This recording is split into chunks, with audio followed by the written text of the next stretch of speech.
Hello viewers, I doctor SBK Lal welcome you all in my YouTube channel. मेरे YouTube channel में आपका बहुत बहुत स्वागत है। अगर आप इस चैनल पर नए हैं तो चैनल को लाइक शेयर और सब्सक्राइब कर लें ताकि विविध विषयों से संबंधित जो वीडियो मैं इस पर डालते रहता हूं इसका नोटिफिकेशन आप तक आसानी से पहुंचे।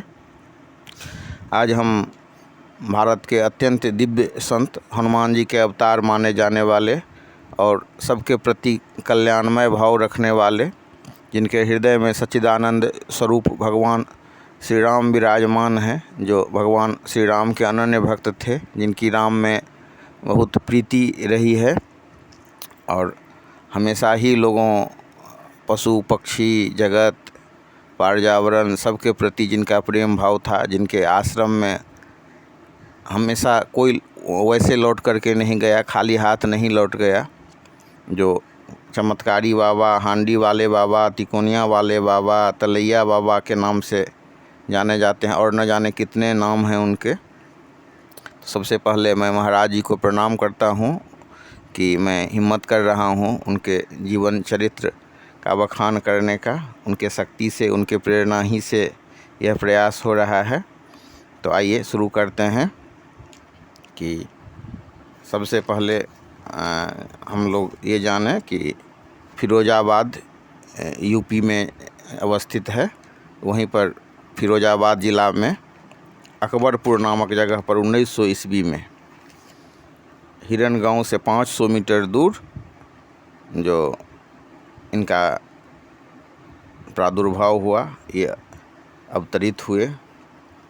और इनके पिता का नाम दुर्गा प्रसाद शर्मा, माताजी का नाम कौशल्या देवी था। 11 वर्ष की उम्र में ही इनकी शादी कर दी गई। पत्नी का नाम राम बेटी और इनको 2 पुत्र 1 पुत्री की प्राप्ति हुई। इनके ज्येष्ठ पुत्र का नाम अनीग सिंह शर्मा, कनिष्ठ पुत्र का नाम, छोटे वाले जो लड़के हैं उनका नाम धर्म नारायण शर्मा, पुत्री का नाम गिरजा है। 1958 में इन्होंने गृह त्याग कर दिया और पूरे भारत में भ्रमण करने लगे। अलग अलग जगहों पर इन्होंने तपस्या की। गुजरात के बाबानिया मोरबी नामक स्थान पर तपस्या की। 1961 में इनका कैंची धाम आगमन हुआ। 1964 में आश्रम की स्थापना की। नैनीताल पंतनगर में इनका समाधि स्थल है, जो मनोकामना पूर्ति हेतु बहुत ही प्रसिद्ध स्थल के रूप में जाना जाता है।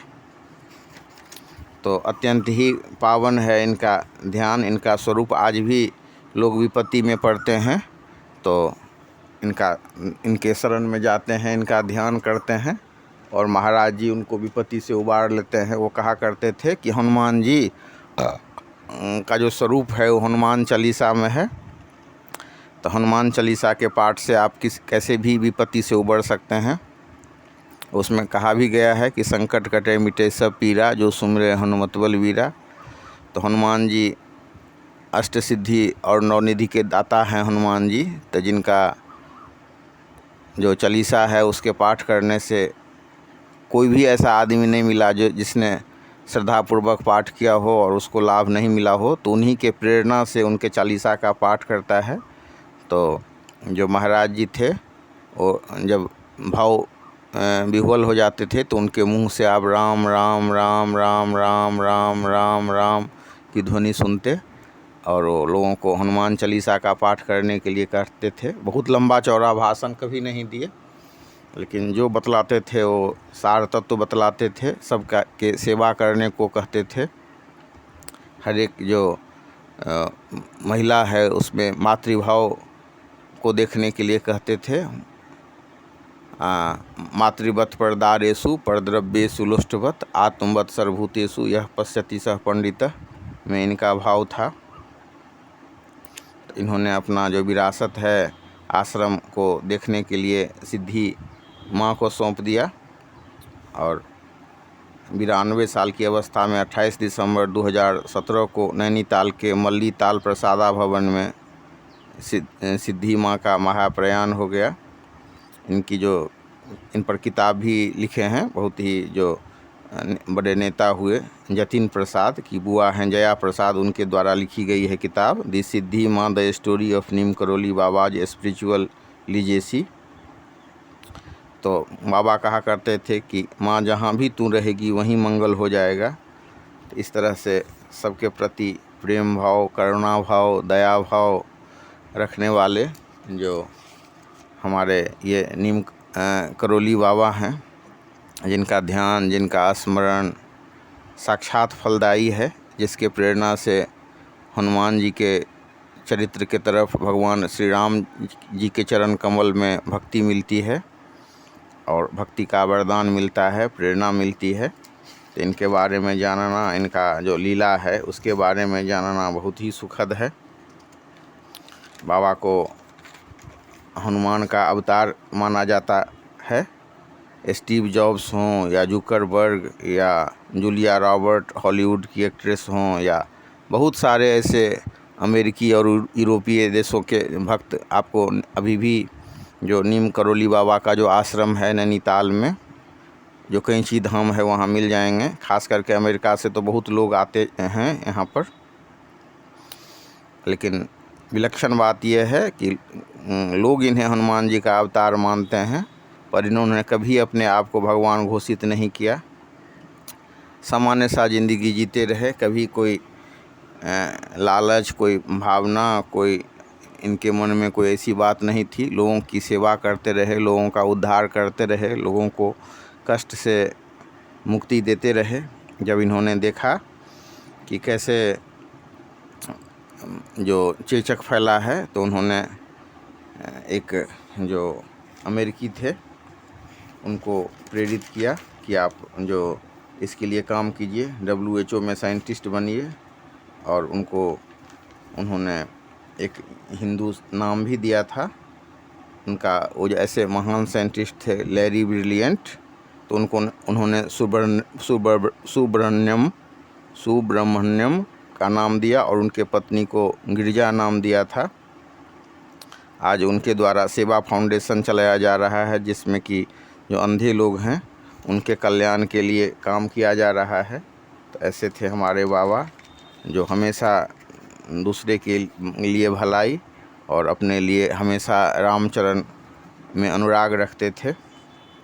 तो बहुत ही चमत्कारों से भरी है जीवनी बाबा की। और जब मतलब स्टीव जॉब्स आए और एप्पल के आकर के यहाँ पर आए, तो संजोग से 1 साल पहले बाबा गुजर चुके थे। लेकिन यहाँ आकर के उन्हें प्रेरणा मिली, शक्ति मिली, आत्मबल मिला, आत्मविश्वास मिला और उन्होंने एप्पल की स्थापना की। और वही जब फिर अमेरिका गए तो फिर अपने CEO को भारत भेजा। अपने फिर शायद नहीं आ सके थे। और फिर जकरबर्ग जो कि फेसबुक के संस्थापक हैं, तो वो भी उस फेसबुक को लेकर के बहुत परेशान थे। और स्टीव जॉब्स के सलाह पर जब कैंची धाम पहुँचे, तब बाबा को शरीर छोड़े 32 साल हो गया था। लेकिन यहाँ भी 2 दिन रुकने के बाद जकरबर्ग की सारी परेशानी ख़त्म हो गई और परिस्थितियाँ सकारात्मक रूप से बदलने लगी। तो वहीं हम देख सकते हैं कि हॉलीवुड की प्रख्यात जो एक्ट्रेस रही जूलिया रॉबर्ट, उनको बाबा के चरित्र का गुणगान करते हुए आप देख सकते हैं। मैंने फ़ोटो लगा दिया है।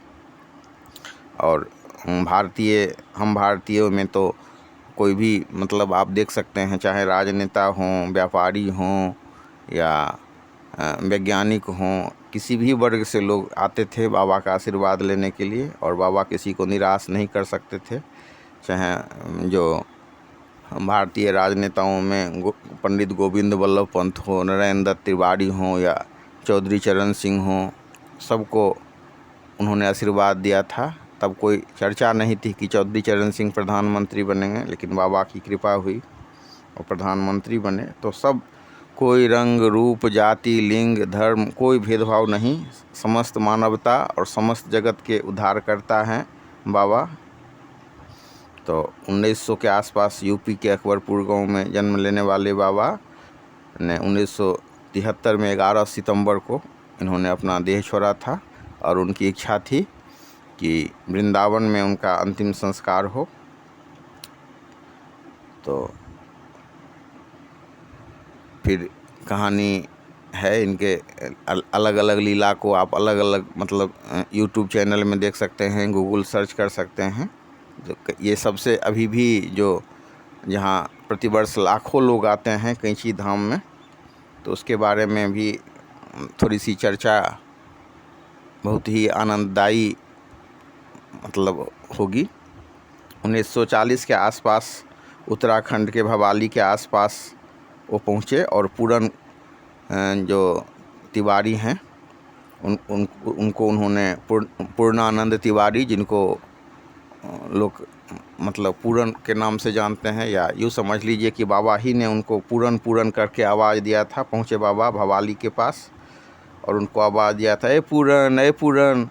तो पूरन अचका गया कि उनको कौन आवाज़ दे रहा है। तो पूरन फिर वहाँ पहुँचे, तो बाबा ने उसको भोजन लाने के लिए कहा और बाबा के द्वारा उसके माध्यम से पूर्णानंद तिवारी के नाम से जिनको हम जानते हैं उनको आदेश मिला कि 2-4 आदमी को इकट्ठा करो, बुलाओ। तो फिर बाबा के आदेश पर 2-4 लोग इकट्ठा हुए, फिर जंगल की ओर प्रस्थान किए सब कोई मिल कर के। बाबा के आदेश पर एक जगह पर वे सब रुके।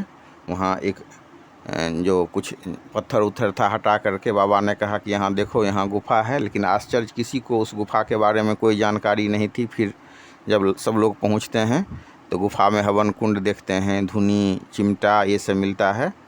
बाबा जी के अनुसार ये हनुमान जी का स्थल था, हनुमान जी का स्थल है। बाबा ने लोगों को बताया कि हनुमान जी का स्थल है और सोमवारी बाबा का तपस्थली है। वहाँ पर सोमवारी बाबा ने तप किया था।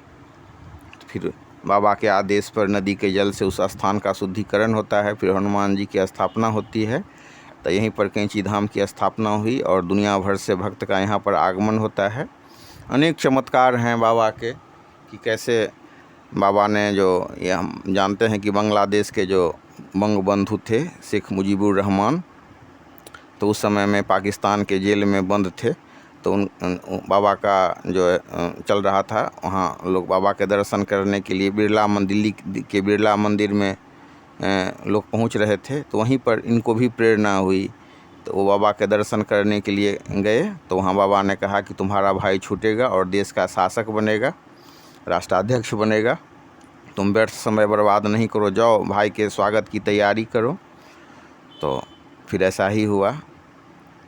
उसको कहाँ मृत्युदंड देने का पाकिस्तान सरकार प्रयास कर रहा था और कहाँ वो बांग्लादेश का संस्थापक बना, प्रथम राष्ट्रपति बने शेख मुजीबुर रहमान। फिर हम देख सकते हैं कि एक जो हार्वर्ड विश्वविद्यालय में थे रिचर्ड एल्पर्ट, जिनको बाबा ने रामदास नाम दिया, तो उनके द्वारा एक किताब भी लिखी गई है, मिरेकल ऑफ लव। तो वो जो किताब के रचयिता हैं रिचर्ड एल्पर्ट, उनकी भी बाबा में अनन्य भक्ति मिली। सबसे पहले तो वो आए तो बाबा अनिच्छुक थे, लेकिन एक जब हिमालय की यात्रा पर थे तो एक जो अमेरिकी संत थे भगवान दास, उनका नाम था, तो उनके प्रेरणा से वो अनिच्छापूर्वक बाबा के सत्संग में बैठे और बाबा को LSD ऑफर किया। कहा कि इससे एकदम ज्ञान चक्षु खुल जाता है, इसको आप लीजिए, एकदम चमत्कारिक अनुभूति होगी, एकदम स्वर्ग का सैर करने लगेंगे और जो आयाम सब से आप अपरिचित नहीं हैं उससे परिचित हो जाएंगे। तो बाबा ने कहा लाओ, और उसके पास जितना भी था LSD उस एक मुट्ठी लेकर के मुंह में रख दिया। तो वो रिचर्ड जो एल्पर्ट थे, गणितज्ञ थे, उनको तो लगा कि बाबा अब गए, कुछ ही देर में बाबा का एकदम हो जाएगा, पूरा मर जाएंगे बाबा। लेकिन बाबा नॉर्मल रहे और उन्होंने ज्ञान दिया कि तुम कौन चीज़ के फेरी में पड़ गए हो, LSD सब के फेरी में पड़ गए हो, तुम इसके लिए नहीं आए हो धरती पर, जाओ तुम काम करो। फिर उनको अमेरिका भेज दिया, वही रामदास के नाम से प्रसिद्ध हुए और फिर लोगों की भलाई करने लगे। एक अन्य आयाम खुला, ये सारा आयाम इनके शरण में आने से हुआ। तो उन्होंने एक किताब लिखा है मिरेकल ऑफ लव, जिसमें आप देख सकते हैं कि बाबा के चमत्कार का उल्लेख है कि कैसे बाबा 1943 में फतेहपुर में अपने भक्त के यहाँ पहुँच गए और उसका बेटा जो है सो बर्मा बॉर्डर पर लड़ाई कर रहा था द्वितीय विश्व युद्ध में। 1943 की घटना है ये। और बाबा जब उसके वहाँ पहुँचे तो बेचारा बहुत खुश हुआ और उसको सुखद आश्चर्य भी हुआ कि कैसे बाबा पधार गए। फिर बाबा भोजनोपरांत जो है शयन के लिए गए और जो रात में बाबा के कराहने की आवाज़ वो दंपति सुन रहे थे, उनको लग रहा था कि बाबा कितने कष्ट में हैं। और जो कंबल उनको ओढ़ने के लिए दिया गया था, उन्होंने उस कंबल को लपेट करके चौपेट करके और उनको दंपति को दिया कि जाओ गंगा जी में इसका प्रवाह कराओ और इसको देखना नहीं खोल करके। तो कंबल बहुत भारी लगा, उसमें कुछ लगा जैसे लोहा का पदार्थ सब है। तो बाबा का चूँकि आदेश था तो उसने उसको नहीं खोला। फिर 1 महीना बाबा ने कहा कि 1 महीना के बाद तुम्हारा बेटा आएगा। और जब बेटा आया तो उसने वृत्तांत सुनाया कि कैसे गोली उसके चारों ओर से गुजरती गई और उसके टुकड़ी में जितने आदमी थे सब मारे गए, और कैसे भगवान की कृपा से, बाबा के कृपा से वो बचा। तो इस तरह थे बाबा, एक ही समय में कई जगह पर उपस्थित हो सकते थे। और इस तरह से जब बाबा के बारे में, बाबा के चरित्र के बारे में लोगों ने जाना तो लोग का आना शुरू हुआ। तो ये स्थिति है। और एक जो बाबा के बहुत प्रसिद्ध भक्त हुए हैं नारायण स्वामी, तो उनको भी बाबा ने आदेश दिया था। कहानी यूँ है कि जो नारायण स्वामी हैं, उनके पिताजी तहसीलदार थे और उनको किसी मतलब चरवाहे से ये प्रेरणा मिली कि जाकर के, उनको संतान नहीं हो रहा था तहसीलदार साहब को, तो उनको प्रेरणा मिली कि जाओ बाबा के शरण में जाओ। बाबा माने हनुमान, यहाँ पर एक मंदिर था, वहाँ के जाइए, हनुमान जी से आप मांगिए। तो हनुमान जी के नज़दीक वो गए और उन्होंने संतान प्राप्ति हेतु याचना की और कहा कि अगर जो उनको संतान प्राप्त होता है तो उस संतान को समर्पित कर देंगे आपको। लेकिन जब पुत्र रत्न की प्राप्ति हुई तो उन्होंने उनको नहीं समर्पित किया। फिर वो लड़का को बाल बच्चा भी हो गया और उनको बहुत ही विलक्षण बुद्धि के थे, पूरा रामचरितमानस उनको याद था। तो ऐसे ही बिरला के यहाँ जो उनको नौकरी मिल गई बिरला मंदिर में, बिरला बहुत प्रभावित हुए थे कि कैसे उनको पूरा रामचरितमानस याद था। इसको लेकर के फिर जब नीम करौली बाबा वहाँ आए तो उन्होंने कहा कि तुम्हारे जो पिताजी हैं उन्होंने मेरे साथ धोखा किया है, और उनको वृत्तांत सुनाया। तब उनके पिताजी को आभास हुआ कि बाबा साक्षात हनुमान जी हैं, और उन्होंने कहा कि ठीक है, बाबा जो आदेश देते हैं तो उसका पालन करो।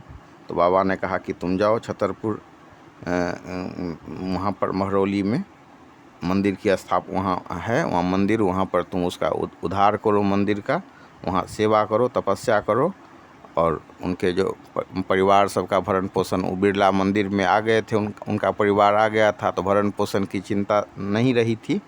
और फिर वो हनुमान जी की आराधना करने लगे, साधना करने लगे। फिर उनको बहुत ज्ञान की भी प्राप्ति हुई और बाबा को रामायण भी सुनाते थे। बाबा बड़ा प्रेम से उनके रामायण को सुनते थे।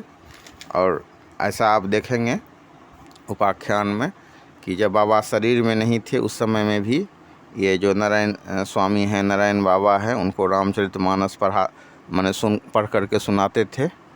और जो ऐसे जो सत्य सनातन और सुंदर और जो सच्चिदानंद जो स्वरूपा हैं भगवान, उनके जो ध्यान करने वाले हैं, जिनके हृदय में भगवान विराजमान हैं, तो वो हमेशा हैं, आज भी हैं।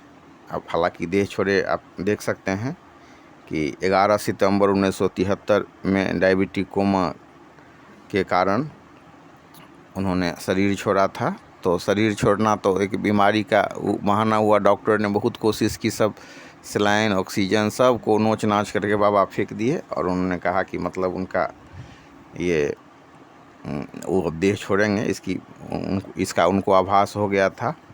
और देह छोड़ने से पहले जो पूरन जी थे, पूर्णानंद तिवारी, उनको अपने से अलग कर दिए थे और बोले थे कि जब वो देह छोड़ेंगे तो उनका जो अंतिम संस्कार में पहले वो आएगा। और फिर उन्होंने कंधा भी दिया था। तो इस तरह से बाबा ने महाप्रयाण किया और वो अब देह में नहीं है, मानव शरीर में नहीं है, लेकिन वो हमेशा हैं, क्योंकि हनुमान जी को तो वरदान ही सीता मैया ने दिया था अजर और अमर होने का।